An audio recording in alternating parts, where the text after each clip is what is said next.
Well, this is world building without info dumps.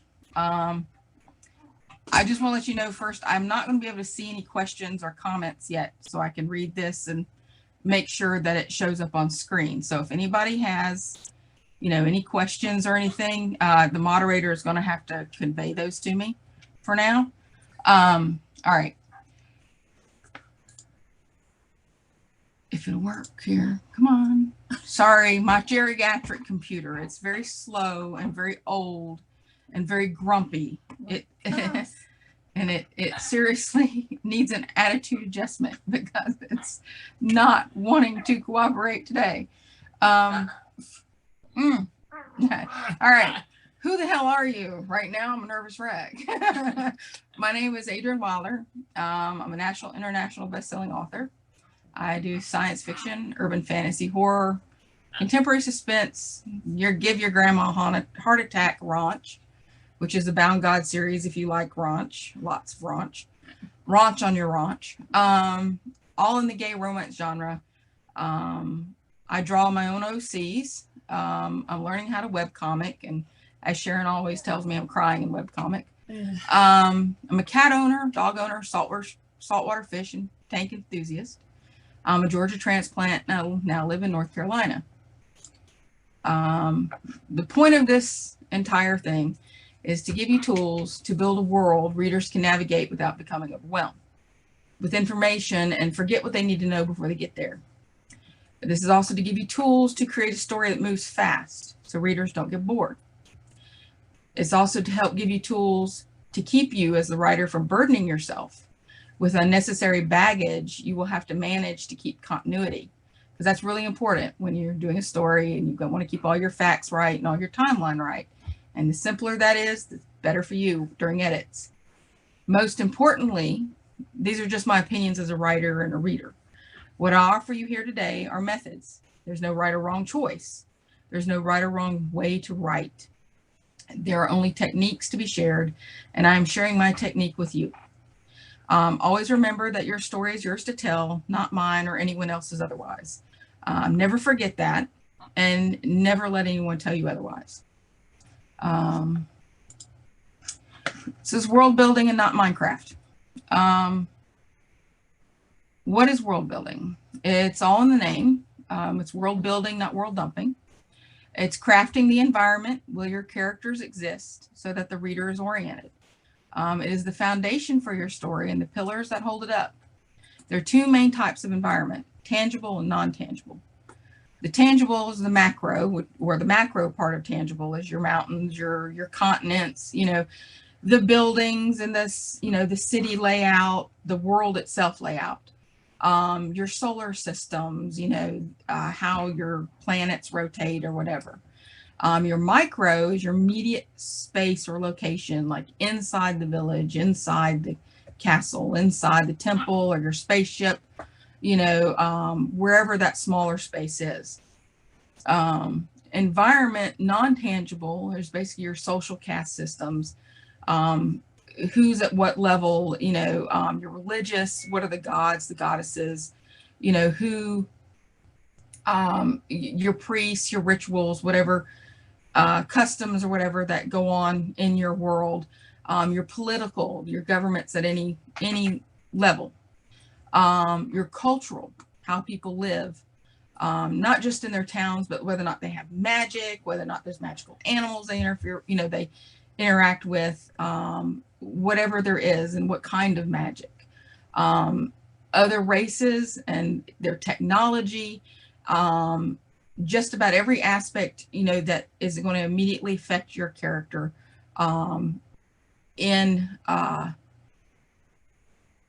immediately affect your character, for all their, I'm trying to think of words, sorry.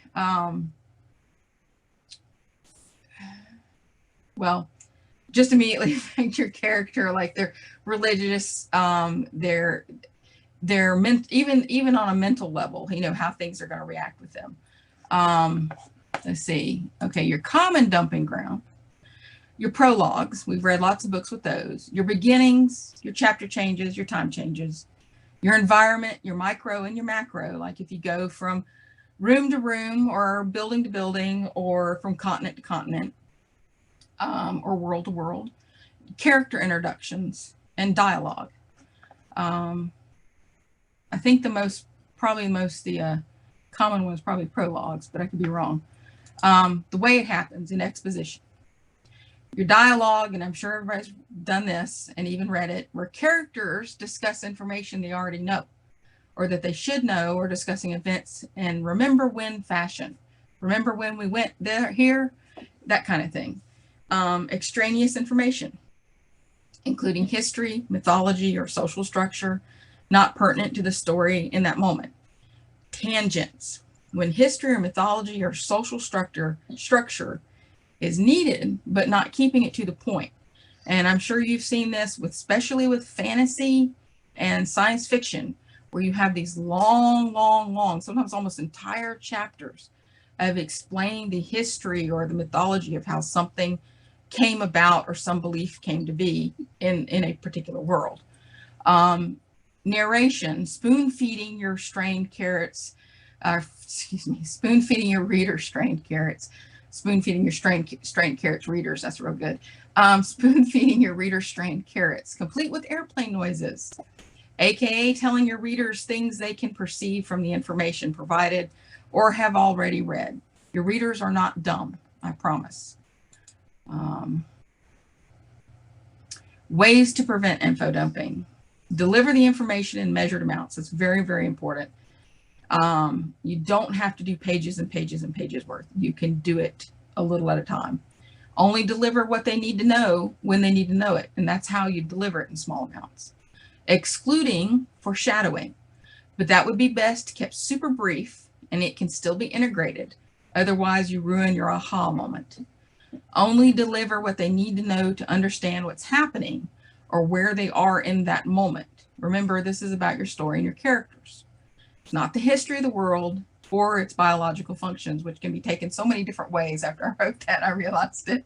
On your prologues, you know, your once upon a time before your once upon a time, the problem, using a prologue to tell a backstory to set the scene of the immediate. This is a place we often involve information that can be conveyed through sections of narrative that move the story rather than a long history lesson at the beginning that can dull the impact of your opening and even ruin suspense. The solution, most of the time you don't need prologues, but when you do, my advice is restrict those prologues to must-have information that will never occur in your main manuscript. Prologues do not need to be long, and they will serve better as a way to set up the world, not the story. And the perfect example of someone who did this to near perfection is Anne McCaffrey, when she tells you in the beginning of her Pern books that Pern, you know, is this type of planet and this type of star system that rotates at, you know, so it takes so many days, however, to go around this star, and how many days or how many years or whatever that they interact with the strange red planet that drops thread. That is a perfect, absolutely perfect prologue, because she tells you information you're not going to find out for many, many books, or the characters won't find out for many, many books. And it gives you a scientific reason why something is happening, so you know, even though the characters don't know. Prologue, Landola, the New Eden. This is an example of a prologue that goes on and on. Landola occupied the fifth planet around the tri-star system, discovered in 4052. It quickly became the next Eden for those left behind on Earth during the last Great Plague. The Gambit disease ravaged the people, killing over 80% of the population and leaving the rest of the world to fight for resources. It was during 10,000 words later, after 100 years, Oswald reached Landola. And I'm sure everybody's read intros like that. And I've basically told you the gist of the story, or the basis of this entire story, in a prologue. And that's not what you really want to do.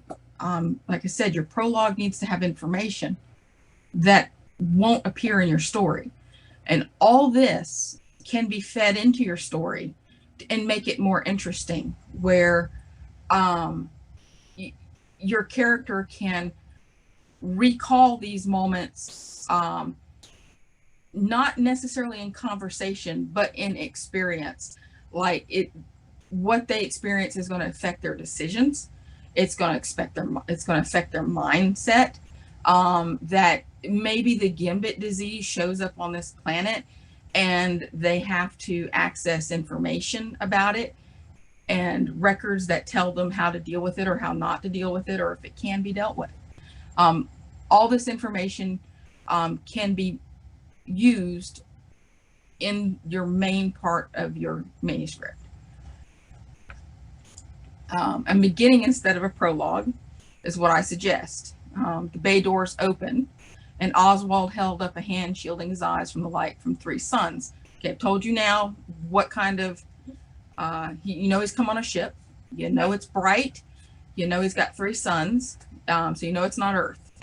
Oswald had dreamed of a lot of things growing up on Earth during the Gambit plague, had even more wonderful fantasies while he slept for 100 years to Landola, but all that paled and compared to the rainbow hue of flowers swaying in the fields. So I've basically given you all the main things that 10,000 words of prologue to set up the story. I've done it in about a paragraph, maybe a little less. This type of opening, along with breaking up the necessary information from a longer prologue, can give your reader the information you want them to know when they need to know it. And that is a big thing, because it keeps your reader from forgetting, and it keeps them from becoming bored.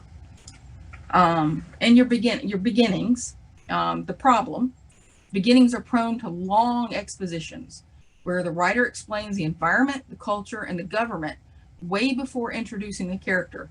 Your character is the most important thing, or really should be the most important thing in your story, because that's usually why people read your story. They want to get involved with your character. The solution is to focus on the character, or a moment of action, of course, including the character, including the immediate scene that the character is in. Once upon a time, this is what happens. The snowstorm fell for 5 days, but that was common in Berkshire, where the ocean turned to ice 9 months out of the year, sealing ships and freezing giant squids at the surface. It made getting food for the tiny village easier, but 500 words later, Rain Forrester had brown hair, green eyes, and dark skin, which was unusual for someone who lived in Berkshire. Another 500 words later, your reader has forgotten where the character is and what they're supposed to be doing at this point. Beginnings, in my opinion, should be right to the point. The beginning of a book, you could do it like Rain Forrester picked up his axe and headed out to the stretch of frozen waves on the coast of Berkshire. You've got a bunch of information in just a single sentence.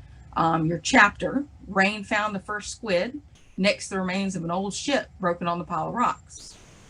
And right to the point, you know immediately, what he's got to do. And like a chapter or scene time change, it was 5 days before the snow cleared, enough for Rain to make the trip to the coast. And another way to do time changes is to change, if it's a long time change, to introduce a season. Like your character was snowing.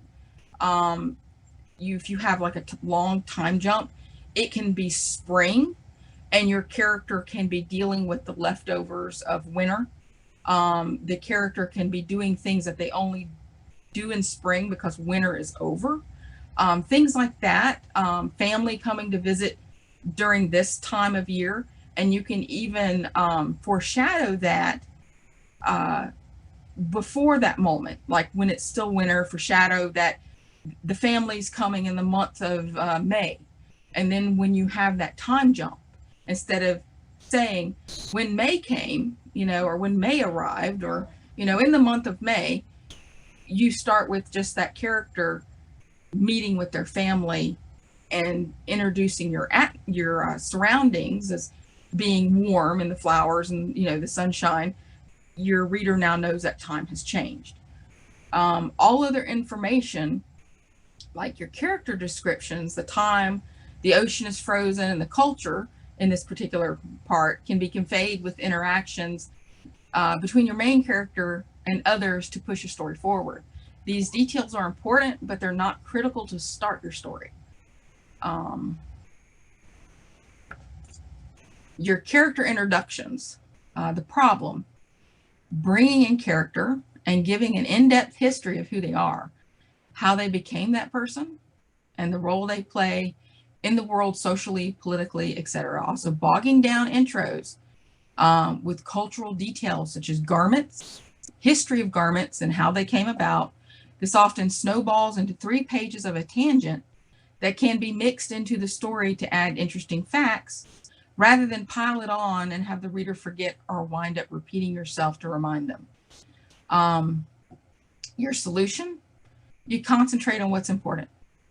Who the character is, maybe where they are from, or their social status, but that's all. The rest can be conveyed in other ways to build up your story. And this is example. Hi, my name is Chadwick, and this is my life story.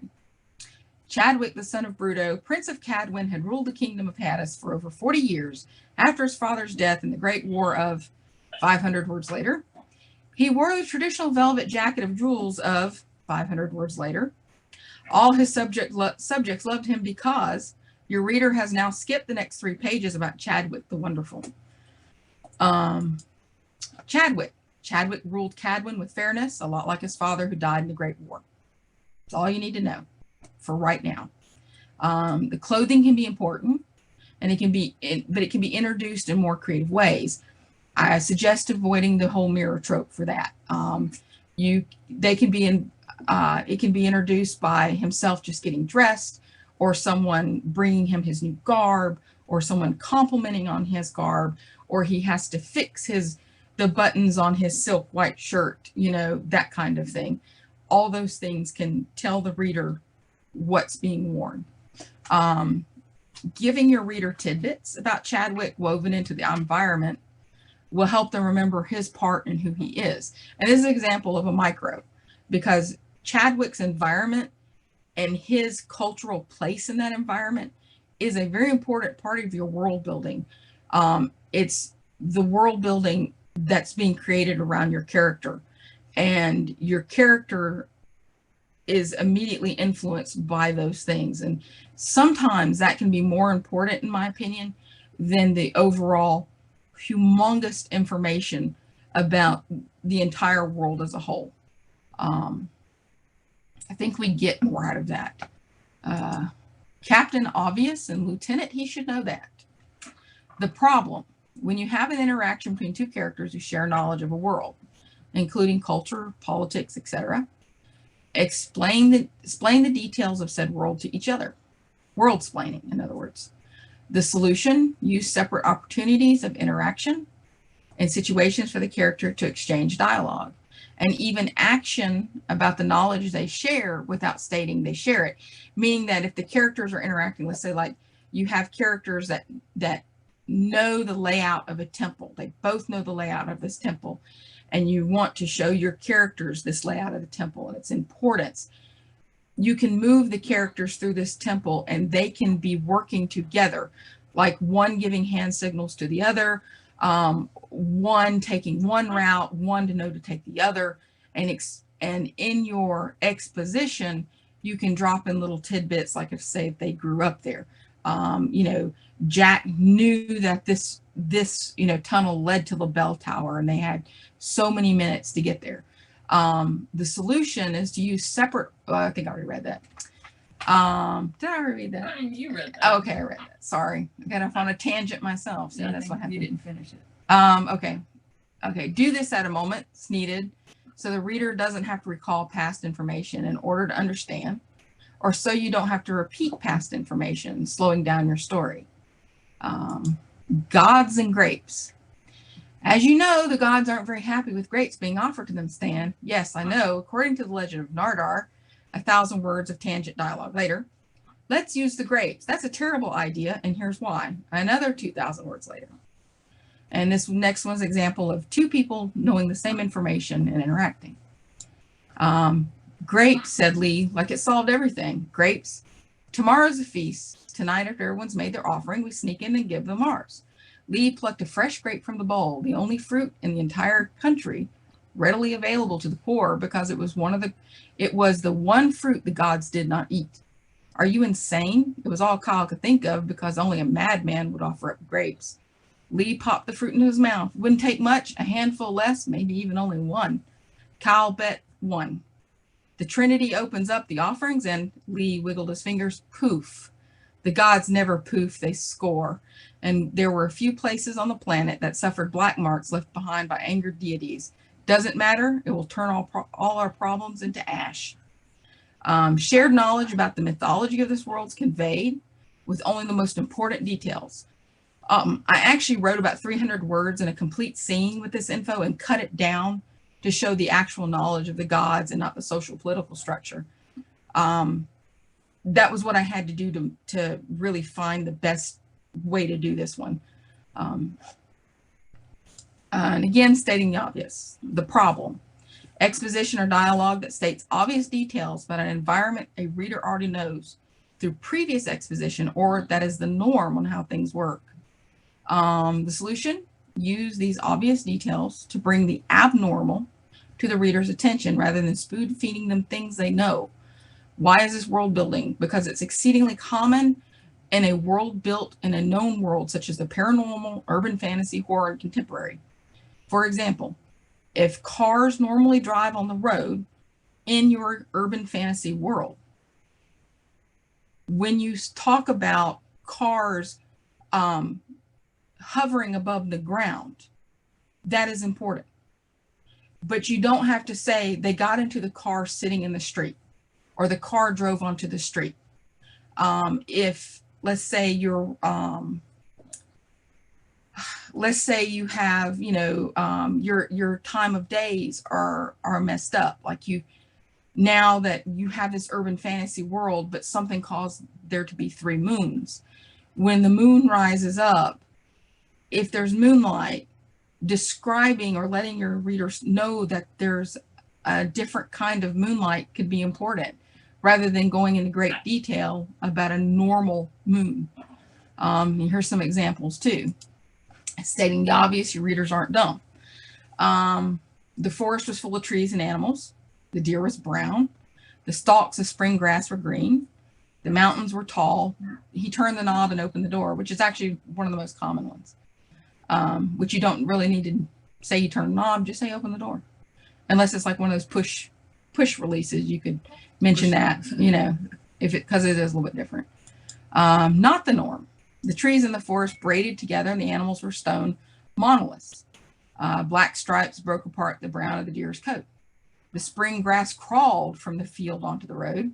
The mountains cut pits into the ground. He entered a passcode and the door panels slid into the wall. Here the details let the reader know something is different in this environment. It isn't right, or that a device works differently than normal. So like I said, if you have something that you don't turn on a light switch, let's say you give a verbal command, that would be almost different than the norm. It's becoming the norm, but for right now it still is a little bit different than the norm. If say that lights you want to show that you have a race of people might have sensitivity light, that all the light of a certain spectrum of light. So all the light bulbs in a house are red. You can mention the cast off of the red light, and that creates that micro environment, and gives details that something is not quite right. What you get from this besides a headache. I know it's really hard to give up all these juicy details you've worked so hard to iron out and establish your world in your head. But I want you to keep this in mind.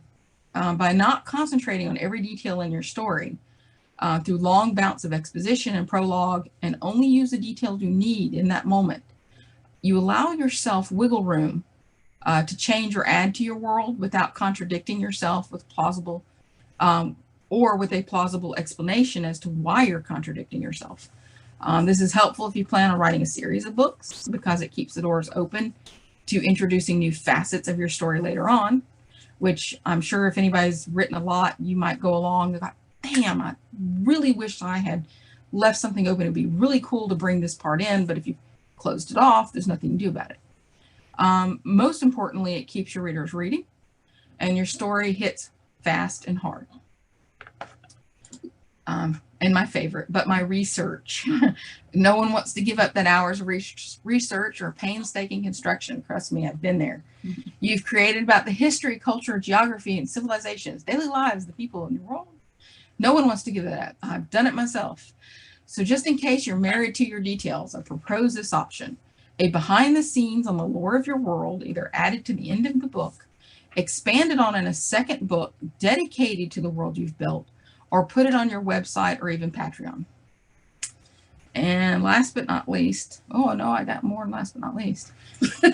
Hard and fast rules. I'm ahead of myself today. Simply put, there are none. There will be times you're absolutely better off in using an info dump, but personally I try to keep few and far between, and this prevents a story from dragging. I also keep them short by weeding out unnecessary details that don't change the context or that the reader can fill in. The price to pay, time and sanity are the currency you give to implement this technique. I will not lie. It's not easy. It's not quick. You're going to hate yourself some days. I suggest just not worrying about it until the manuscript's done. And after you've gotten everything written out, go back and begin pruning it, like I said, in the style of Edward Scissorhands. Don't throw it away. Put it in a secondary document to keep for later on, or you may want to move it somewhere else to be a better fit. Can't tell you how many times I've done this. I have cut out 20,000 words out of something in one chunk and then been able to pick it up and move it to a different book. So it's an automatic 20,000 words into a new book. Like I said, even for a second or even third book. The first, second, third time you do this, you'll probably need a box of Kleenexes to cry into. However, it will get easier, and in time it will become second nature. And you could even start with something small, like start with a short story, or just start with a test, like write a scene with your characters in the beginning of a scene of your book or something, and then look at it and pull it apart. And of course, you know, my editor says I have to do this.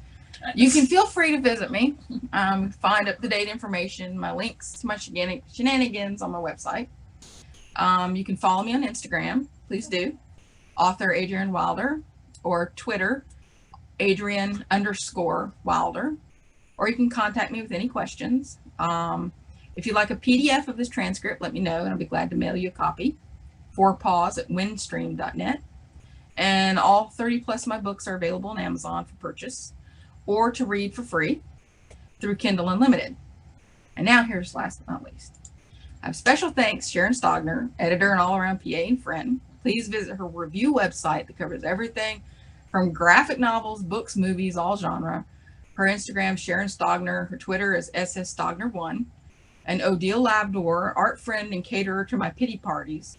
She serves wonderful croissants with cheese. She does amazing work in the MM genre, and she posted on IG under odile.labdor at Broaden the Purview. One is safe for work, the other isn't, at least, you know, the Instagram rules, which doesn't leave much because, you know, Instagram. She's also on Twitter, Broaden Purview and Odile Draws. I hope you will consider following both these wonderful people. And I know you'll like Odile's art. She usually posts something at least once a week, and it's really good. So anyhow, I think that's it. And if you got any questions, I'm going to minimize my screen here so I can see stuff. Maybe. Hopefully I haven't got anything to intent and whatever they call it. Yep. There we go.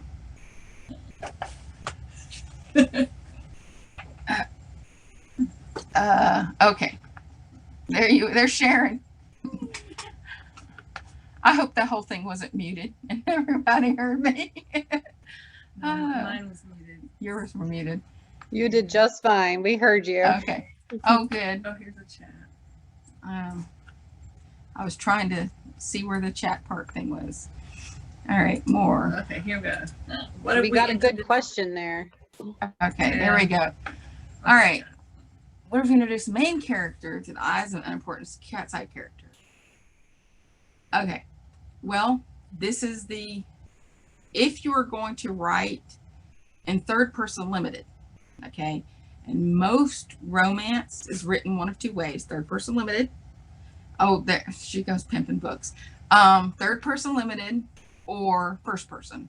A lot of people are doing first person present tense, but it's still first person. If you have another character seeing through the eye, seeing the scene that's not your main character, then you're presenting it through omniscient, unless the entire chapter is going to be through that alien's perspective, then you can stay within third person. But if you've got him looking at or watching rain, cutting wood or whatever, and you don't stay in his perspective and you jump back to rain, then you've become omniscient. Omniscient, there's nothing wrong with it. It's very hard to do well. It does not, in my opinion, allow you to get, will you stop it? It does not let you get emotionally close to your character, or other people to get emotionally close to your characters. So, you know, that's going to be up to you on that aspect. But yes, you could do that.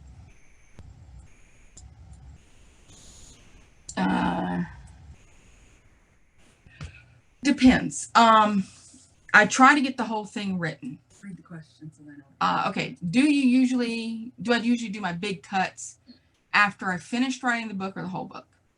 Or finished writing the whole book, excuse me, or do I go do it as I go along? I try my best to write the whole thing, but sometimes I get stuck.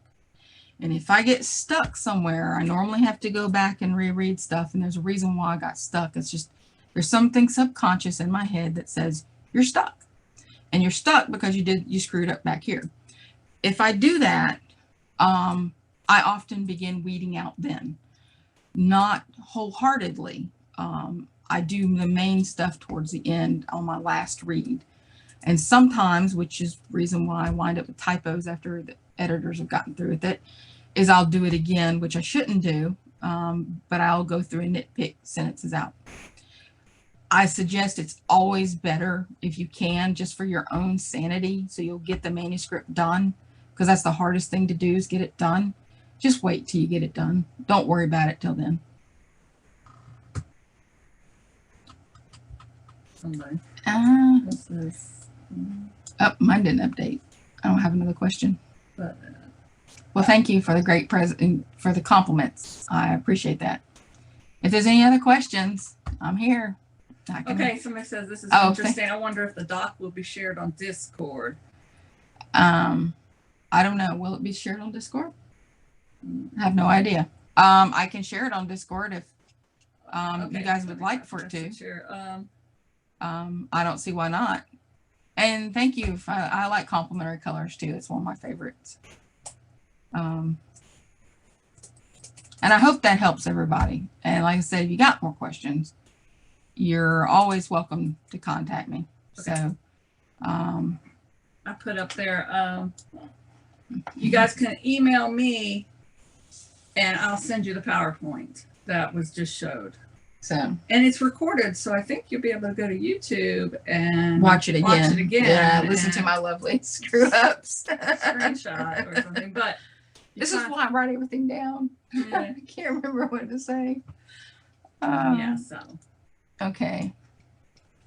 So no other questions. That was short. I thought, there's a yeah, lot of information. well, yeah, there was a lot of information. So I know probably overwhelmed everybody, and I appreciate it. Would you do the You know, that comics are new to me. Yes, that would be my thing is, and I tell you what, I'm struggling with that myself, because I've never done a comic before, and it's very, very different than writing a book. And I think it's even more so in a comic, because you have to get everything, you have to clean it to the point of everything you put in a panel's got to do something, you know, versus, you know, putting in extraneous pictures. Or extraneous. I always use that damn word. What is the word? I never Gratuitous. whatever. Unnecessary. Unnecessary. Yes, one of those. I always say that word instead. It's too early writing to ask me questions. Do I use the same techniques? I haven't been doing comics enough, but what I have done, I am having to implement them. And I'm having to look at stuff I've already done and go, oh, I shouldn't have done that and really need to redo it. So I'm kind of learning this at the seat of my pants on comics. I'm definitely not the go-to person for comics because it's a learning thing for myself. So I know that wasn't very helpful. I'm sorry. Oh, I just shared. I think I just shared. Did you break something? No, I'm trying to share the PowerPoint Okay. in the thing. Well, no other questions. I guess I overwhelmed everybody. I'm seeing internal error, so Well, I don't know. tried to share it, but Email me. I Yeah. can get it to you. yeah, email, we'll get it to you. But yes, I could also eventually put it up on your website, we Maybe. put it up on the website. So or my Some- emails on your website. authors who are good at who do a good example of not info dumping. God, trying to think at the moment. I always have a hard time pulling stuff out of my hat. Ursula, what's her name? Ursula Le Guin. Le Guin. Ursula Le Guin. Do I have a Something more checklist? recent. No, I don't usually use a checklist. I've got that in my head, but yeah, start with one. That'll work. Yeah. Right. You've been writing you've got Yeah. 30 books under your belt. Yeah. So Some second nature. A good editor will help you with those things and point out you need to check this and help you get a list that you can use for books in the future. yeah. Someone asked, says, I think that's one of those things you only notice when it's bad. I will tell you one of the best ways to learn how to see it is to read it. When you read something and it really drives you crazy, that's why I always say read a genre you don't normally read and read books that you will probably hate, because if there's things in there that you really don't want to do in your own books, you'll be able to see it because you're not enjoying the story, and then you'll be able to find it in your own. Watching E3 simp over Gardy. Well, thank you. I'm glad it was E3 simp. Okay, I put up it's not really a link, but I've never done Fiction University. Fiction University is fictionuniversity.com. I use it I'm an editor and I use it to learn new things, but I send all my clients there. It's free and it has so many self-editing tips, and they go over things like this and how to get rid of extra words that you don't know. World building. I mean, it's an amazing resource for a writer. There you go. So everything you need in one go is there. So it really is a good site. But and if you like a certain genre, is there a certain type of gay romance books you like? I can tell you which one of Adrienne's books would fit. Be a perfect fit for that. Like you like the raunch, then you have Bound Gods, which is an amazing bit of world building Adrienne has done for that book. It's almost dystopian. Yeah, it's dystopian. But not really an alpha omega type thing. But it is gods and their doxies, and the doxies. It's really a cool book. Science fiction. That'd be the Others project, and Knox. And Knox. Yeah, Knox. There she goes again. Knox 2 is coming out hopefully this summer. It's written. It just needs to be revised and self-editing done to it. But that was probably one of your biggest selling books. Knox. Yeah, it was. It says, is there anything you can do in the future, in a future story, you need to change the world building? Are you asking me if you've got a future story that you need to Change the alter word. something that you originally wrote? Like, okay. Depends on your world. I don't know how hard set you've got it. There are always the opportunities, in the famous words of Stephen King, kill your darlings, which doesn't have to be your characters. You can have a catalyst, a cataclysmic event. Like you got a city you don't want anymore. You've got a political system you don't want anymore. There's always uprisings. There's always wars. There's always, acts of nature, fireballs falling from the sky. You can figure out ways to blister something to change it. You can even change climates. You can have massive earthquakes to change landscape. There's things that you can do that are a little bit extreme, but if you have to absolutely change something, you can. But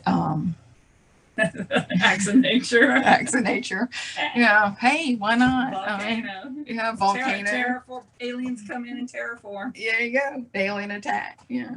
Dinosaurs, dragons. They have their Evil uses. scientists are good. Yeah. So, and like I said, it also depends on your genre. I don't know what your genre is. That makes a big difference too. So you can fix things. It's harder to. That's why I said leave it open. If you just give enough, you give yourself wiggle room, and you can always add and take away later. It's, as we always say, it's easier to add than it is to subtract. So that's kind of a rule I try to stick with. Bound Gods is, even though it's got a lot of raunch, that is an example of world building that starts small and builds bigger and bigger and bigger and bigger. So, yeah. But, well, any last questions before we sign off here? I got 5 minutes. How do you keep track of details of your world? Oh my God. That is a very good question. Any tips to remember your own world? Write it down. That I keep need a Bible. They call it what they call series Bibles. Yeah. Where with your first book, just Okay. like point to that. That's how I keep track right there. All those notebooks. That's how I keep track. Yeah. So just start like your own glossary. Yeah. Write down character names. sheets Yeah. of each one, names, hair color, Yeah. and rules that you write. Go this rule. You Yeah. better write that down. So Keep a you remember. notebook right Keep a next to notebook. where you're doing, and every time you decide something, like if you're like me and you're a pantseer and something comes along, oh well, we're gonna have flying carpets. Write down the flying carpets of whoever, whatever, and who they were invented by if I have to. Even if I don't put it in, write it down. And rules for it. Yeah, and rules for it. And even if I say a character's name one time, I try to remember to write it down, so I won't forget it. Every once in a while, I still screw that up though. What your editor's for. Yeah, hopefully what your editor's for. Your editor can catch it in a pile of, 100,000 words. Or your beta reader. Yeah, I've got some amazing beta readers out there. I will say that, who find things that I would never even. Didn't remember. Yeah, they find things I don't remember I wrote. So, but details and, like I said, world building, how to remember world building, keeping track, same thing. Write it down on a notebook. I would not write it down in a file. I keep extra stuff in a file, like if you got to cut stuff out, but don't write it down in a file because that can get messy. Write it down in a notebook and then organize it later. I know that sounds counterproductive, but you can start. It's too easy to start writing too much in a file. Whereas a notebook, you have a tendency just to write down exactly what you need. So, but, well, I guess that's all. I guess I've got like 2 minutes and I think I ate up 6 or 7 trying to get this stupid computer to work because it didn't want to cooperate. And I apologize for that, y'all. It just really did not want to work. So, but again, if you need anything, if you have any questions, I'm on Discord, so you're welcome. And I go by my name in Discord. You can look me up, Adrienne Wilder. I forget the little number afterwards, but I'm also on the convention Discord channel too. What do you do when you get tired of what you're working on? I work on something else. I either go and draw or I work on another story. That's exactly what I do. How many do you have going at one time? Anywhere from 2 to 6. There you go. Adrienne Wilder 3253. That's my you can hit me up on Discord if you want to. You hang out in the in the artist groups. Yeah, I hang out in the artist groups, that kind of thing. Adrienne's got some great art, even though he won't say so. Well, you know. His website has some of his art on it, along with links to find everything. So it's a new website, and it's great. It's very easy to remember. It's my name, adriennewilder.com. And it's a great website because Sharon built it. I made it. It's the first time I've ever made one, so it's fabulous. Hi, she's so modest, as you can tell. Hey, it really is a good one. It really is well cried done. a lot. Yeah, it did. And Gus. It was hard. All right. Well, I guess I got to let y'all go now because it's 4:30. So Where's anyhow, thank you very much. And really appreciate y'all being here. Y'all are awesome. And any questions you have about today's talk, you can email Adrienne from his website, and he loves to answer. Yeah, you hit me up on email. Discord. He'll answer every email. Do not feel like you're bothering me. I don't mind at all. So not at all. You're very, very welcome. It was a lot of fun. Thank you very much. And I'm glad y'all were able to make it, and I really appreciate y'all making it. It meant a lot. Especially the last day of the con at the very end. It's been so fun. And after my wonderful screw up where nothing wanted to work. I still don't know why stuff didn't work, because it worked last time, and this time it didn't work. I think I have a suspicion why now, but I'm not 100% sure still. We'll figure it out for next year. All right, so I wonder if I stop the video or if they do. No, it's okay. I can go ahead and take care of that for you. Thank you so much for this panel. Well, thank you. I see a lot of people really enjoyed it. You're getting a lot of thank yous in the chat.